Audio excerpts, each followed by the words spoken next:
आज की कहानी को सब्सक्राइब करें और बेल आइकन को दबाना बिल्कुल भी ना भूलें।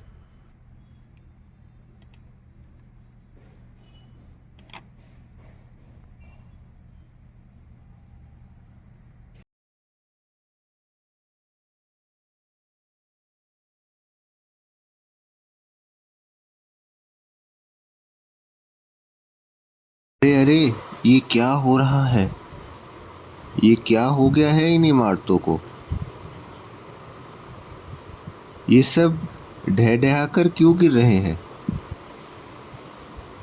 दोस्तों, आप दर्शक शांत रहे, क्योंकि ये पृथ्वी से जुड़ी एक प्राकृतिक आपदा है। इस आपदा को भूकंप कहते हैं। ये सभी इमारतें भूकंप की कहर से प्रभावित हुए हैं।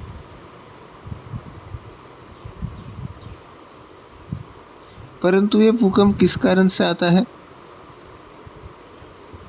सड़क पर इस दरार के आने का क्या कारण है? आइए जानते हैं। दोस्तों, ये पृथ्वी का ढांचा है।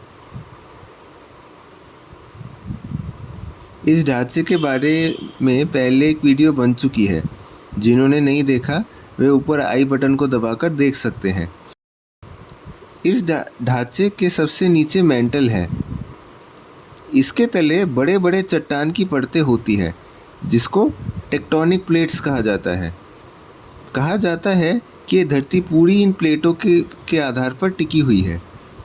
हमारी पृथ्वी पर करीब 30 से 40 प्लेटें हैं। ये लगातार चलते रहते हैं। लगातार इन प्लेटों के चलते रहने से भूमि का भी बदलाव होता रहता है।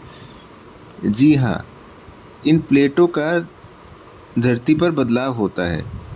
तो आप दर्शक समझ गए होंगे कि इन प्लेटों के कारण से ही भूकंप होता है। ये भूकंप इन प्लेटों के भिड़ंत से होती है। ये प्लेटें लगातार धरती के नीचे घूमते रहते हैं। ये भिड़ंत कभी बहुत धीमी तो कभी बहुत ज़ोरदार होती है। इस भूकंप की तीव्रता रिक्टर स्केल से मापी जाती है। इसी के कारण से ही भूकंप तथा ज्वालामुखी जैसे आपदा होती है।